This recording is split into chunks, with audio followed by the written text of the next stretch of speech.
과감하게 퇴직을 할 수 있었던 이유는 그럼 내가 350만 원 갖다 주면은 내가 지금 이 일 안에서 살 수 있는 거야. 퇴직하고 나서 소득을 이걸로 만들어도 좋겠다. 판매 내역 봐도 돼요? 판매 내역이요? 네.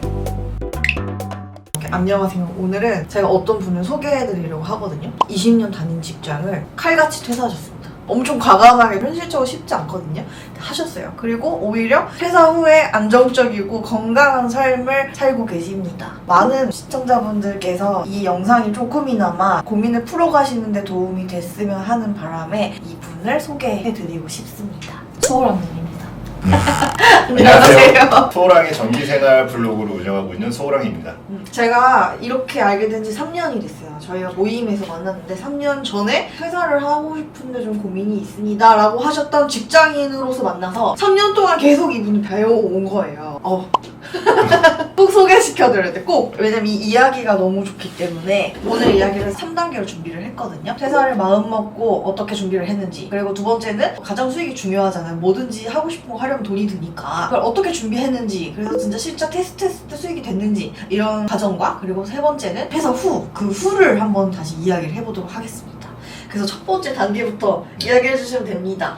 저는 군대에서 20년 복무하고 바로 퇴직을 했습니다. 고등학교 졸업하자마자 20살 때부터 40대까지 전역을 했는데, 그러면 사실 엄청 직급도 있으셨을 거고 소위 기득권층이라고 말하잖아요. 그랬지만 과감하게 퇴사를 했습니다. 답답했던 것 같아요. 나는 내가 방향키를 잡고서 내가 하고 싶은 일을 내가 스스로 하고 싶은데 군대에서는 허가된 일만 해야 돼. 상명하복이 되게 큰 그렇죠. 조직에서의 생활이 물론 적응은 됐지만 그렇죠. 마음속에서 어떤 꿈틀하는 게 있었거든요. 그렇죠. 현실적으로 이거를 당장 그만두면 내일부터 뭐 먹고 살지가 가장 앞선 고민이잖아요. 매월 들어오는 월급이 엄청 달콤하고 안정적이거든요. 네. 그것들을 포기하면서까지 내가 이거를 하고 싶은 걸까? 내 가정도 있는데 이런 부분이 고민이 컸죠. 근데 과감하게 퇴직을 할 수 있었던 이유는 와이프한테 물어봤어요. 제가 우리가 지금 이렇게 안정적으로 생활을 하려면 우리 네. 생활비가 얼마 있어야 돼? 내가 여보한테 얼마 갖다 주면 네. 우리 한 달 동안 살 수 있어? 네. 우리 한 350 있으면 350? 400 있으면은 우리 한 달 살아 지금처럼 이러는 거예요. 그래서 그래? 그럼 내가 350만 원 갖다 주면은 내가 지금 이 일 안에서 살 수 있는 거야? 그때는 가볍게 와이프가 응 맞아 이렇게 얘기하더라고요. 그때는 그럴 줄 몰랐어. 그때부터 목표를 350만 원 월 소득. 350이라면 저는 목표가 생기니까 월 350을 만드는 그런 과정들을 진행해 나갔던 거죠. 저도 그렇고 와이프도 그렇고 여기에서 뭐 더 특출나거나 아니면 더 나빠지는 거 원하지 않았던 것 같아요. 저도 그렇고. 그래서 처음으로 했던 게 그때 그러면 군대를 20년 딱 채우자. 왜냐면 20년 하면 군인연금이라는 게 나오기 때문에 군인연금이 한 140 정도 나오니까 그럼 350 빼기 140 하면 210 남았다? 210 남았다? 이제 210으로 이제 뭘 어떻게 채우냐 이 과정이 있었던 거죠. 근데 그 전에 지방 소형 아파트를 한 채를 매매한 게 있었어요. 거기서 월세를 받는 형식이 있었거든요. 네. 그게 50만 원 정도 됐으니까 이제 190만 이제 채우면 된다라는 어떤 목표를 가지고 이제 다시 또 뭐가 있을까라고 고민을 하게 된 거죠. 내가 뭘 좋아하는지 모르지만 어쨌든 시도를 하려면 안정적인 생활은 따로 유지가 돼야 되잖아요. 그거를 만들어 놓고 나는 내가 뭔가 더 하고 싶은 게 있으면 그쪽 방향으로 도전을 해볼 수 있는 환경을 만들어 놓자. 라는 게 목표였던 것 같아요. 책임감과 내가 하고 싶은 거를 하면은 적정선을 찾으신 거네요. 그렇죠. 그래서 와이프한테 우리 350만 원이면 되지? 이렇게. 일단은 그 당시에 전역을 준비하면서 한 3년 정도 준비를 했는데 범용성이 넓게 취직할 수 있는 자격증이 전기기사 자격증이 있더라고요. 완전 찐 현실적. 그렇죠. 그 활용성이 넓어서 이거 있으면 내가 40이 넘어서 퇴직을 해도 나이 때문에 취직을 못하는 경우는 없겠다라는 생각을 해서 전기 자격증 공부를 시작을 했던 거죠. 전기기사 자격증이 이런 장점이 있네요. 굉장히 많죠. 그때 이제 직장 다닐 때였으니까 점심때, 그다음에 퇴근하고 주말에. 와. 그래서 처음에는 손으로 쓰고 그 손으로 쓴 것들을 다시 복습하고 이렇게 하잖아. 종이로 넘길 때마다 이게 너무 불편한 거예요. 그래서 이제 이거를 뭔가 검색해 볼 수 있는 형태로 만들고 싶다. 종이로 정리한 것들은 뒤져보고 해야 되니까 사실 검색이 안 되잖아. 이제 블로그에 대한 글들을 올리면 블로그 검색 기능을 이용해서 이제 복습할 때 이 부분 잘 몰랐네 찾아봐야지 하면 이렇게 그렇게 검색할 수 있으니까 블로그에다 올리기 시작했죠. 처음에는 기록장으로 쓰신 네, 거예요? 기록장으로 메모장 같은 느낌으로. 네. 처음에는 그런 단순한 블로그 이제 올리는 거였는데 매일매일 올리다 보니까 양들이 좀 늘어나잖아요. 유입되는 사람들도 많아지고 저한테 뭐 문의를 하거나 아니면 궁금한 것들을 이렇게 같이 공부하는 그런 피드백을 받으니까 블로그 하는 게 재밌는 거예요, 이번에는. 블로그에 재미를 붙이신 거네요. 그렇죠. 그러니까 공부하는 것도 좋은데 네. 공부하는 원동력이 블로그 하는 원동력도 되더라고요. 저도 그런 경험이 있거든요. 네. 블로그나 이런 콘텐츠를 연재하면서 하니까 보여줘야 되잖아요. 네. 그럼 결과를 만들어내니까 사람이 맞아요. 아 이거 하기 싫어 죽겠는데도 하게 되고 또 글을 정제해서 써야 하잖아요. 맞아요. 다른 사람이 보는 글이니까 그러면서 저절로 내가 더 그거에 대해서 깊게 생각을 하게 돼요. 맞습니다. 그 주제에 대해서. 그러다가 자연스럽게 갑자기 블로그가 소득이 되었다는. 아 그렇죠. 블로그 소득은 처음에는 애드센스 있잖아요. 네이버 블로그 애드센스를 했는데 사실 뭐 처음에는 몇백 원 이런 수준이었던 것 같아요. 그래서 아 이건 마일리지인가 보다. 그래서 이제 나중에 전역을 하고 나서 보니까 300만 원인가 쌓여있더라고요.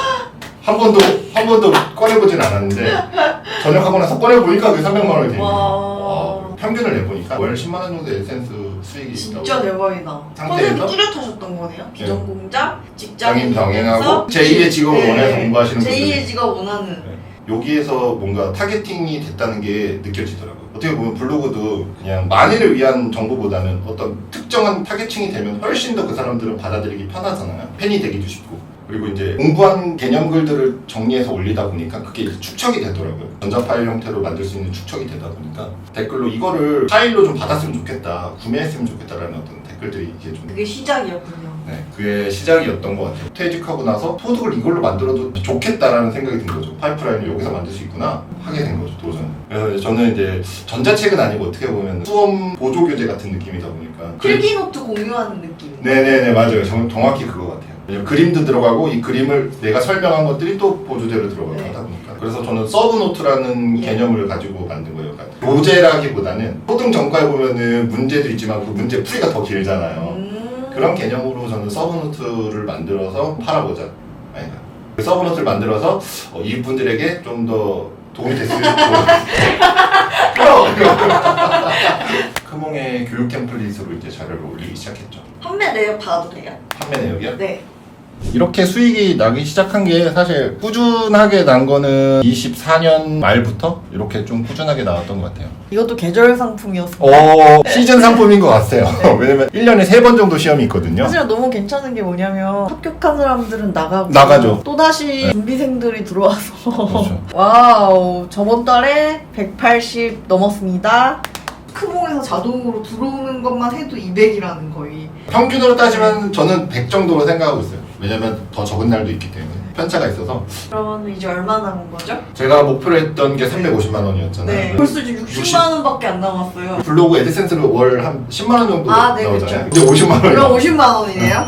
얼마 안 남았어 이제. 그렇죠. 그리고 50만 원은 모임에서 이제 좀 사람들이랑 얘기하다 보니까 안정적으로 배당금 받는 분들이 계셔가지고 배당줄에 관심이 이제 생기신 네. 거네요. ETF 중에 이제 월 배당 받는 것들이 있잖아요. 네. 퇴직하면서 월 배당을 이제 준비를 했죠. 퇴직금을 배당주에 넣으셨어요?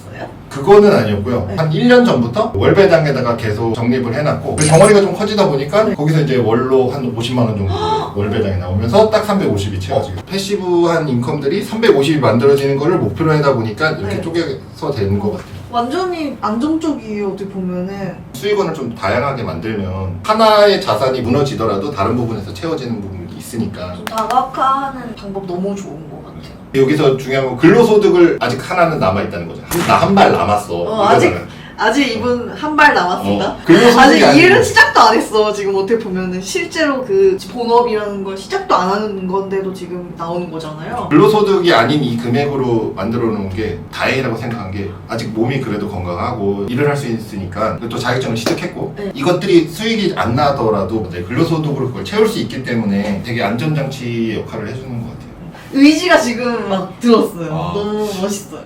그러면 전기랑 관련된 일을 계속 하실 거예요? 아파트 관리사무소에서 전기 관련된 비전주임이라는 게 있어요. 근데 격일제 근무인데 시간적 여유가 있다 보니까 저한테는 지금 그런 근로소득을 또 하나 만들어냈죠. 파이프라인이 그러니까 5개에서 6개로 된 거죠. 근로소득은 포기할 수가 없는 것 같아요. 네. 앞으로는 또 어떤 콘텐츠를 또 만드셔서 넓혀나가실지 궁금하네요. 저도 현재 하고 있는 일들을 3, 4년 전에 제가 이렇게 하고 있을 거라 상상을 못했죠. 꾸준하게 뭔가를 하다 보면은 거기 안에서 분명 격가지처럼 발생하는 일들이 저를 어디로 인도하게 되더라고요. 그러면은 진짜 퇴사를 고민하고 계시는 분들이 있을 거거든요. 여러 가지 이유로 주고 싶은 조언이 있다면 한 가지.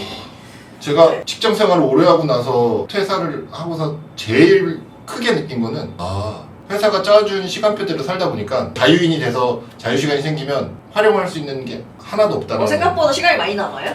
많이 남아요. 그리고 더 싫은 건 죄책감이 드는 건 이 많은 시간을 내가 활용하지 못한다는 죄책감이 더 커지더라고요.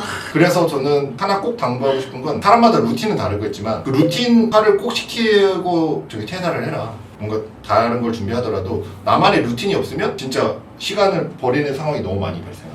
루틴을 안 정해놓으면 그 시간을 그냥 흘러간 대로만 보내게 되고 생산적인 일이 아니라 TV를 본다거나 갑자기 뭐 놀러 간다든지 이런 식으로 보내기 때문인 거예요? 의미가 없어지더라고요. 내가 뭘 할지도 모르는 상태로 네. 나온 거가 된 것처럼 느껴져서 사람 마인드셋이 되게 중요하잖아요. 네. 내가 스스로 나 진짜 지금 되게 쓸모없는 시간을 버리고 있네? 아, 나 쓸모없는 사람인 것 같네? 라는 생각이 들지 않게끔 해주는 방어막이 루틴이더라고요. 저 같은 경우에는 뭐 아침 운동한다, 스트레칭한다, 그 다음에 블로그 글을 정리한다, 올린다. 이게 하루 메인인 것 같아요, 저도. 근데 그게 없으면, 그 메인 루틴이 하나가 없으면 그다음부터 이제 그걸 찾으러 하루를 쓰게 되는 거죠. 마음속에 하나는 있어야 안정감이 훨씬 더 든다는 거네요. 네, 그렇죠. 앞으로가 너무 기대돼요. 3년 동안의 엄청난 성장을 보고 나니까 너무 신기하잖아요. 왜냐면 퇴사하고 싶어요라고 하셨는데 진짜로 하셨잖아요. 그쵸. 사실 사람들이 주변에 미친놈 소리 많이 들어요. 왜 그걸? 근데 지금 후회는 없어요. 사실. 후회는 안 합니다.